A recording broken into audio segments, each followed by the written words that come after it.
गया शहर के डीएम कोठी के समीप मोहन नगर पुलिस लाइन गेवाल बीघा में बुधवार को मान शिशु अस्पताल का भव्य उद्घाटन किया गया। इस मौके पर हम पार्टी के राष्ट्रीय अध्यक्ष एवं बिहार सरकार के निवर्तमान मंत्री डॉक्टर संतोष सुमन मुख्य अतिथि के रूप में शामिल हुए। उन्होंने फीता काटकर अस्पताल का विधिवत उद्घाटन किया। उद्घाटन के बाद मीडिया से बातचीत में डॉक्टर संतोष सुमन ने कहा कि इस अस्पताल के शुरू होने से गया शहर के लोगों, खासकर बच्चों को काफी लाभ मिलेगा। उन्होंने कहा कि यहां आधुनिक चिकित्सा सुविधाएं उपलब्ध हैं, जिससे मरीजों को बेहतर और समय पर इलाज मिल सकेगा। अस्पताल के शिशु रोग विशेषज्ञ डॉक्टर उमेश कुमार ने बताया कि यह अस्पताल विशेष रूप से बच्चों के इलाज के लिए शुरू किया गया है। उन्होंने कहा कि अस्पताल का मुख्य उद्देश्य बीमार बच्चों को उचित, सुलभ और किफायती इलाज उपलब्ध कराना है। उन्होंने ये भी बताया कि अस्पताल परिसर के ऊपर ही उनका निवास है, ताकि किसी भी आपात स्थिति में बच्चों को तुरंत उपचार मिल सके। उनका प्रयास रहेगा कि हर वर्ग के बच्चों को समय पर सही इलाज मिले और इलाज का खर्च भी कम से कम हो।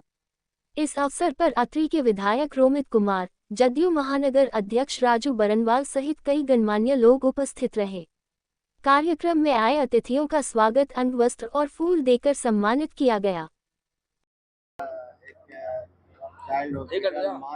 चाइल्ड केयर हॉस्पिटल के रूप में मिला है और हम भी गया के रहने वाले हैं और जिस तरह से आए दिन गया में इस तरह की सुविधाओं का भरमार हो रहा है, तो डॉक्टर उमेश जी और उनके जो टीम है उनके द्वारा प्रयास किया गया है। मैं आज आपको आपके माध्यम से मैं उनको शुभकामना देता हूँ और आशा करता हूं कि आने वाले दिनों में जो समस्याएं और जो लोग रेफर करके वाराणसी हो चाहे रांची हो चाहे पटना जाते थे, उनको यहीं पर सारी सुविधा और सही समय पर, क्योंकि चिकित्सा जब कहीं पर कुछ होता है, शुरुआती दौर का जो चिकित्सा होता है वो सबसे अच्छा होता है, लाभदायक होता है और जीवन दायनी होता है। तो हम समझते हैं कि किसी तरह से क्रिटिकल बीमारी किसी को, कोई बच्चे को चाहे किसी को भगवान करे ऐसा ना हो, अगर होता है तो हमको तत्काल सुविधा यहाँ मिलेगा और हम अपने बच्चों की जान बचा पाएंगे। तो आज के दिन में मेरी यही शुभकामना है कि हॉस्पिटल जिन कारणों से बना है, सेवा के लिए सेवा भाव से आगे बढ़ता रहे, काम करता रहे और ये जो इनकी जो ख्याति है और बढ़ता रहे और जिस तरह से इनका नाम है उस नाम और रोशन के श्रेणी में लगातार पिछले 10 वर्षों से कंटिन्यू कर रहे हैं। क्या कहना चाहेंगे इस अत्याधुनिक हॉस्पिटल में?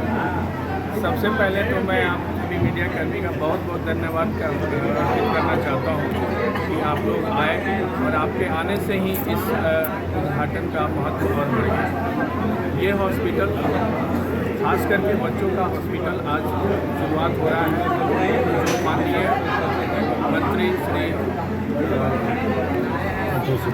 संतोष कुमार सुमन जी के द्वारा किया गया। साथ में माननीय अत्रि विधायक श्री रोमित कुमार जी, जदयू जिला अध्यक्ष राजू बरनवाल जी, साथ में कमांडर जी, सारे लोग उपस्थित थे और इसका विधिवत आज 29 अप्रैल को मान शिशु हॉस्पिटल का उद्घाटन किया गया। मुख्य उद्देश्य इस हॉस्पिटल का यही है कि जो बच्चे बीमार होते हैं उनको उचित उपचार ससमय उपलब्ध हो सके।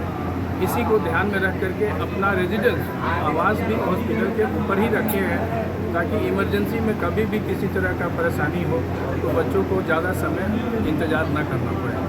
विशेषकर मेरा ध्यान यही रहेगा कि चाहे किसी तबके के बच्चे हों, उनको उचित उपचार समय पर मिले और ज़्यादा खर्चीला ना हो। यही उद्देश्य है हॉस्पिटल को खोलने का। मेरा नाम डॉक्टर उमेश कुमार, शिशु विशेषज्ञ, मान शिशु हॉस्पिटल गया। सुविधाओं में क्या क्या चीज़ सुविधा? अरे भैया और धीरे धीरे बढ़ाएंगे। अभी सुविधा शुरुआत कर रहे हैं। ओपीडी है सभी तरह के बच्चों, 0 लेवल 1 दिन के बच्चे से लेकर 14 साल के बच्चों तक का ओपीडी शुरुआत होगा। फिर neonatal intensive care unit start होगा। सिख बच्चे जो 4 साल से 14 साल के बच्चे हैं, उनके लिए कोई सुविधा अभी तक उपलब्ध नहीं है गया में, उस सुविधा को भी जल्द से जल्द शुरुआत करने का प्रयास किया जाएगा और साथ में आगे और भी जो सुविधाएं होगी उसको दिमाग में रख कर उसको और विकसित करने का काम करेंगे। ठीक है मैडम।